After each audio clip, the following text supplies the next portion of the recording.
자, 오늘 그 역학적 시스템 본격적으로 들어가기 전에 그 속도와 가속도에 대해서 한번 배워보도록 하겠습니다. 학습 목표는 변이 속도, 가속도의 정의를 내릴 수 있다인데요. 이걸 왜 하냐면 요 제목에 역학이라고 나와 있죠. 저는 여러분이 웃을 걸 미리 알고 있었습니다. 제가 이유는 모르지만 확대했을 때 여러분이 웃을 확률이 90% 정도입니다. 이러면 더 웃어요. 자, 역학은 그 힘력자입니다. 힘력자, 배울 학자고요. 그래서 힘을 다루는 학문이라고 볼 수도 있는데 그 힘을 알게 되면, 그러니까 그 물체에 작용하는 힘을 알게 되면 그 물체의 가속도를 알 수 있습니다. 가속도를. 그 가속도를 알고 그 물체의 초기 위치와 초기 속도를 알면 그 물체의 미래에 대해서 다 알 수 있어요. 뉴턴 역학에 의하면. 그러니까 다 예측이 됩니다. 다 정해져 있고요. 그래서 이론적으로 세상에 있는 모든 원자의 위치와 속도를 알고 그 원자들의 작용하는 힘을 알면 이번 주 토요일에 6개의 번호가 무엇인지 예측이 가능합니다. 정해져 있는 거예요. 뉴턴 역학에 의하면. 근데 다행히도 지금 이제 뉴턴의 역학은 고전 역학으로 분류가 되고 이제 양자 역학에서는 확률이 들어가서 실제 과학적으로도 미래가 정확히 예측되지 않고 정해져 있지 않습니다. 근데 우리가 다루는 범위에서는 정확하게 미래를 예측할 수 있는 걸로 간주하고 이제 배웁니다. 뉴턴의 세계관에서요. 여기서 다루는 것은 운동입니다. 운동. 저도 운동을 좋아하는데요. 생각보다 운동을 예전엔 잘했습니다. 지금은 질량이 많이 증가해가지고 관성이 너무 커져서 운동이 잘 안 되는데 예전에는 지금 그 얘기할 때가 아니고 빨리. 자, 운동은 이제 여러분 알고 있는 운동과 있고 물리에서의 운동은 뭐 비슷하긴 한데요. 조금 차이점이 있습니다. 물리에서 말하는 운동은 물체의 위치 변화입니다. 위치가 변하면 물리에서는 운동이라고 간주를 합니다. 그래서 위치 변화하고 관계된 필요한 물리량들을 오늘 이제 배우게 될 겁니다. 우선 첫 번째로 이동거리와 변이에 대해서 얘기를 해보도록 할게요. 중학교 때 이런 거 배우나? 배웁니까? 배웠다 까먹었겠지? 네. 그래서 살이 찌는 겁니다. 계속 까먹으니까. 자, 이동. 오늘 너무 많이 남발하면 안 되는데. 아껴둬야 되는데. 자, 그 이동거리하고 변이는 물체의 위치가 얼마나 많이 바뀌었느냐에 해당하는 물리량으로, 위치가 바뀌면 거리가 달라지잖아요. 그래서 거리의 단위를 씁니다. 그래서 단위는 미터고요. m으로 표기하고 미터라고 읽죠. 근데 요 위치의 변화를 나타내는 물리량이 두 종류가 있습니다. 이동거리와 변위가 있는데, 이동거리는 물체가 실제로 이동한 거리고, 변위는 위치 변화량입니다.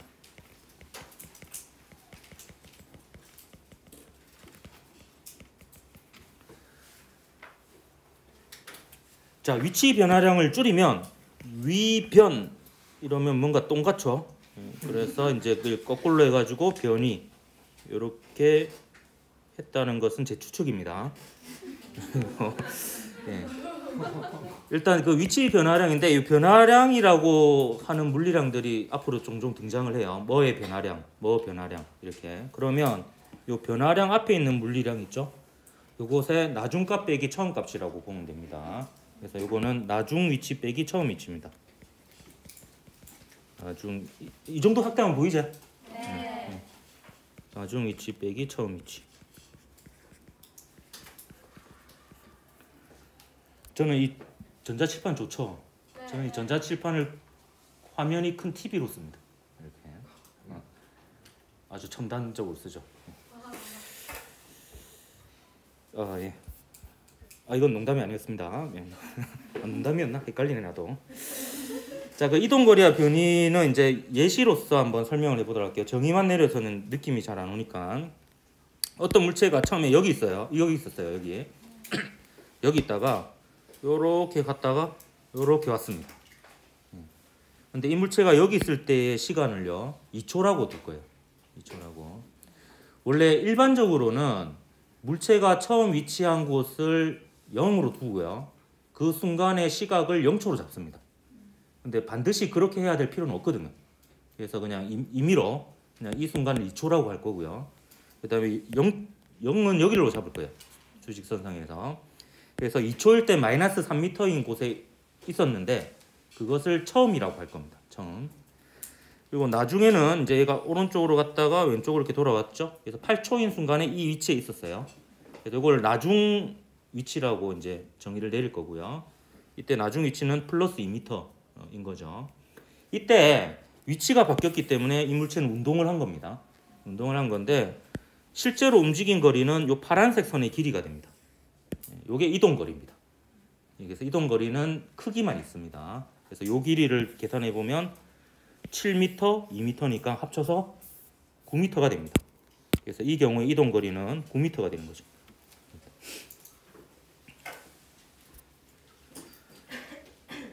반면에 변이는 뭐냐 하면 변이는 이동 거리하고 다른 점이 크기도 방향도 좀 다른데요. 일단 방향도 있고요. 방향도 있고 크기는 이동 거리하고 다르게 처음 위치에서 나중 위치까지 직선 거리가 됩니다. 근데 직선 거리는 어떻게 구하냐면은 중학교 때 배웠어요. 그 수직선상의 직선 거리는 두 좌표 값을 뺀 절대값이 되죠. 그렇기 때문에 나중 위치 빼기 처음 위치 하면 됩니다. 그래서 이때는 나중 위치가 8초일 때가 나중이라고 잡았죠. 8초일 때 2m인 곳에 있었고요. 2초일 때 처음 위치가 마이너스 3m에 있었으니까 5m가 됩니다. 실제로 직선 거리인지 한번 볼까요? 여기서부터 여기까지 보면 하나, 둘, 셋, 넷, 다섯, 5m죠. 그래서 이게 변이의 크기고요. 2에서 8초 동안의 변이의 크기고 방향은 처음 위치에서 나중 위치로 향하는 방향입니다. 그래서 오른쪽 방향이죠. 이렇게 화살표로 표현을 해도 되고요. 오른쪽이다 이렇게 얘기를 해도 되고 보통 여러분이 다루는 거는 직선상의 운동이거든요. 직선상의 운동은 오른쪽 아니면 왼쪽, 위쪽 아니면 아래쪽, 앞쪽 아니면 뒤쪽이기 때문에 플러스 마이너스로 표현이 됩니다. 그래서 플러스 마이너스로 방향을 표현하기도 합니다. 어쨌든 이 둘의 차이는 크기를 구하는 방법이 다르고요. 변이는 물체의 위치가 바뀌는 방향까지 포함하는 물리량이다 라는 겁니다. 근데 이것만으로는 물체의 운동에 대해서 모든 것을 알 수 없고 모든 것을 기술할 수가 없습니다. 그래서 물체가 얼마나 많이 위치가 바뀌었느냐 뿐만 아니라 그 위치가 얼마나 빨리 바뀌느냐에 해당하는 물리량이 있습니다. 그게 속력과 속도입니다. 속력은 영어로 스피드고요. 속도는 영어로 velocity입니다. 그 중에서 velocity의 첫 글자를 따서 V라고 보통 둘 다 표기를 하고요. 속력은 이동 거리를 시간으로 나눈 거고요. 속도는 변이를 시간으로 나눈 겁니다. 그래서 이동 거리하고 변이는 단위가 미터고 시간은 단위가 초니까 얘의 단위는 미터 퍼 초가 됩니다. 읽을 때는 미터 퍼 초 혹은 미터 퍼 세컨드 혹은 미터 퍼 세크 이렇게 읽는데 저는 주로 미터 퍼 세크로 많이 읽습니다. 자, 요거는 이제 얼마나 요거 계산할 때 이런 어떻게 계산하냐면은 그렇게 분수를 계산하는 과정을 보면 분모를 1로 만들어 주는 과정이에요. 그렇기 때문에 1초 동안에 얼만큼 이동했느냐 1초 동안에 얼만큼 변이가 얼마냐라는 걸 알 수 있습니다. 그래서 얘를 문장으로 정의할 때 속력을 단위 시간당 이동거리 이렇게 표현하기도 하거든요. 이때 단위는 1을 뜻하는 거고요. 단위 시간은 1초를 뜻하는 겁니다. 그래서 단위 시간당 이동거리라는 것은 1초 동안의 이동거리다 이렇게 보면 되겠고요. 얘는 이제 문장으로 풀어서 쓰면 단위 시간당 변이다 이렇게 볼 수가 있습니다. 그리고 일반적으로 속력, 속도하면 순간적인 속력과 순간적인 속도를 얘기합니다. 쉽게 예를 들면 그 자동차 속도 계기판에 있는 숫자 있죠. 그게 속력이자 속도의 크기라고 볼 수 있습니다. 그 순간에. 이게 순간만 놓고 보면 아주 짧은 순간에는 이동거리와 변이가 크게 같습니다. 그렇기 때문에 순간만 놓고 보면 그 순간 속도는 그 크기가 그 순간의 속력과 같다 이렇게 볼 수 있습니다. 그래서 속도의 크기가 속력이라고 얘기할 때가 있는데 그건 순간을 얘기할 때 그렇게 얘기를 할 수가 있습니다. 근데 이거 말고 평균 속력과 평균 속도라는 개념이 있어요. 평균 속력과 평균 속도는 꽤 긴 시간, 그러니까 아까와 같은 예에서는 2초에서 8초 사이 그 시간 동안에 총 걸린 시간분의 전체 이동거리 하면 2에서 8초 동안의 평균 속력이 되고 2에서 8초 동안에 총 걸린 시간분의 그동안의 변이를 하면 평균 속도가 됩니다. 이때는 평균 속도의 크기가 평균 속력과 반드시 같지 않습니다. 같은 경우는 드물다 이렇게 볼 수가 있습니다. 자, 평균 속력은 이 경우에 한번 볼까요? 자, 이 경우 이제 평균 속력은 2에서 8초 동안의 평균 속력입니다. 그럼 총 이동한 거리는 그동안 9m죠. 9m고 총 걸린 시간은 나중 시각 빼기 처음 시각 하면 됩니다. 이것도. 그래서 8초에서 2초를 빼면 6초가 되죠.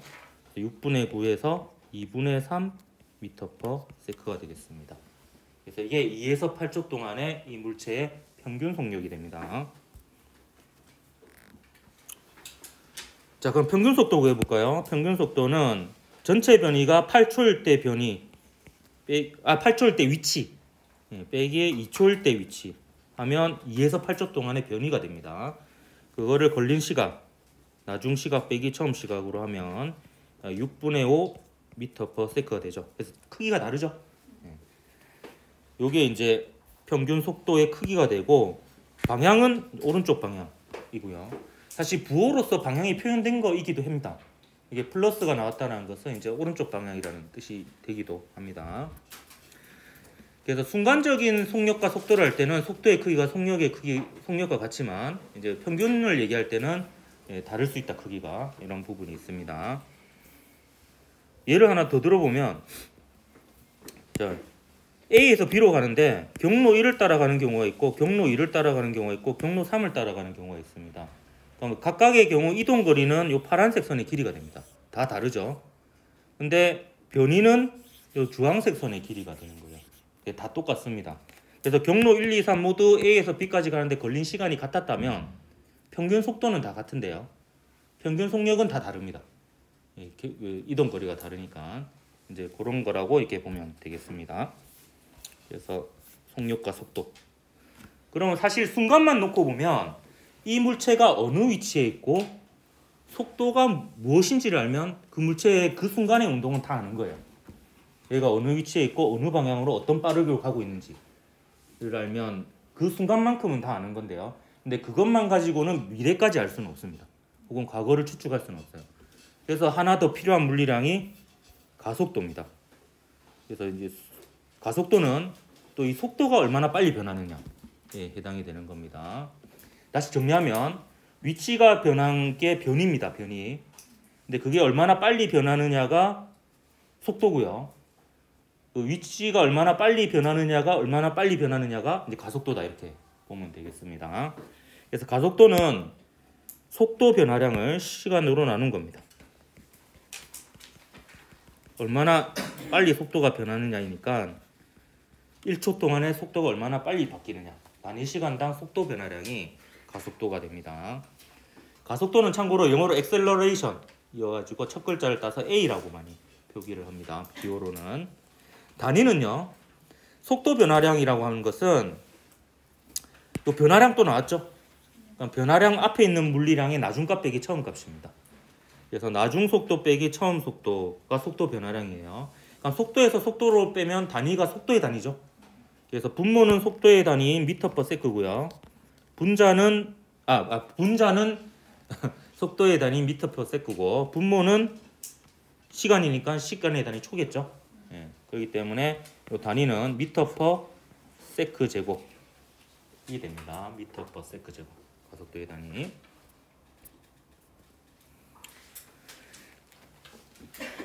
자, 그러면요. 사실 이론적으로 수학적으로는 더 많은 정의를 내릴 수 있습니다. 가속도가 변할 수도 있잖아요.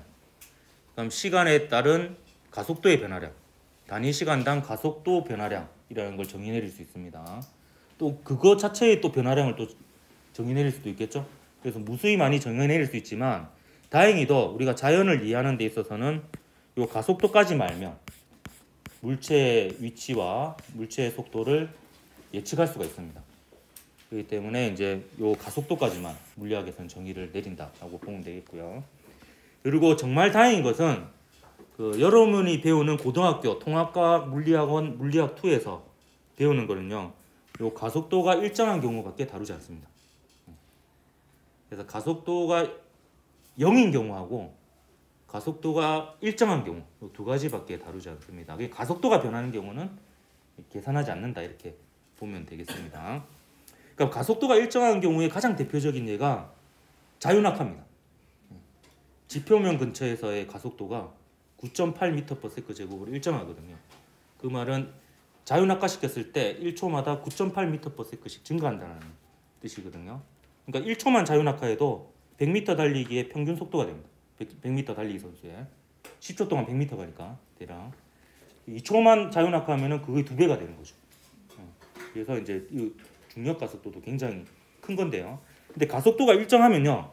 생각을 해보면 나중 속도, 처음 속도 이렇게 계산할 때 그냥 아무 두 순간이나 임의의 두 순간의 나중 속도 빼기 처음 속도에서 그 두 순간 사이에 걸린 시간을 나누면 가속도가 나오겠죠. 그러니까 아무렇게나 잡아도 상관없습니다. 어느 점을 잡아도 똑같으니까 가속도가.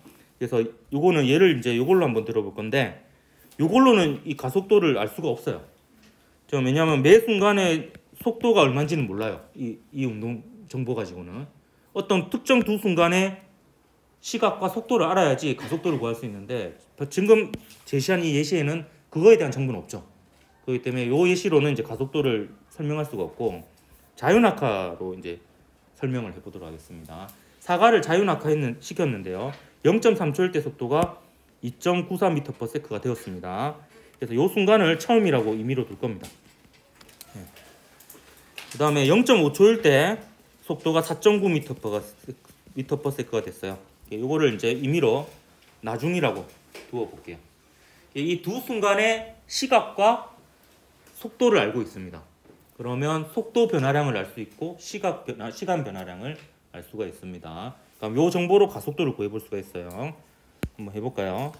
그럼 나중 속도는 0.5초일 때를 나중이라고 잡았으니까 0.5초일 때 속도입니다. 4.9m/s고요. 처음은 0.3초일 때를 잡았으니까 그때 속도가 2.94m/s입니다. 걸린 시간은 나중 시각 빼기 처음 시각 하면 되죠. 그래서 0.5초 빼기 0.3초. 그래서 요거 한번 계산해 보십시오. 계산하면 9.8m/s 제곱이 나옵니다. 보통 한 반당 한 3명 내지 4명 정도 계산해 봅니다. 이렇게 보면 이거는요. 자유낙하할 때 아무 두 순간이나 시각과 속도를 측정해서 계산해 보면 항상 똑같이 나옵니다. 가속도가 일정하기 때문에. 그래서 나중에 여러분이 그 교과서에 있는 내용을 이제 배울 때 중력 가속도라는 말이 계속 나오거든요. 그 말은 그 지표면 근처에서 물체를 떨어뜨렸을 때 그 물체의 가속도다 이렇게 보면 되겠습니다. 1초 동안에 9.8m/s씩 증가하는 것을 나타내는 거다 이렇게 보면 되겠습니다.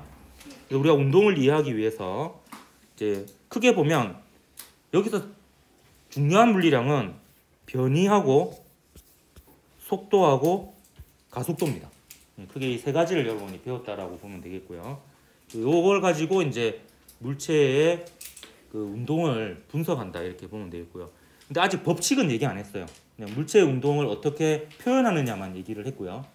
이걸 어떤 규칙을 따라서 이게 운동을 하느냐는 이제 다음 시간에 뉴턴 운동 법칙에서 간략하게 배우게 될 겁니다.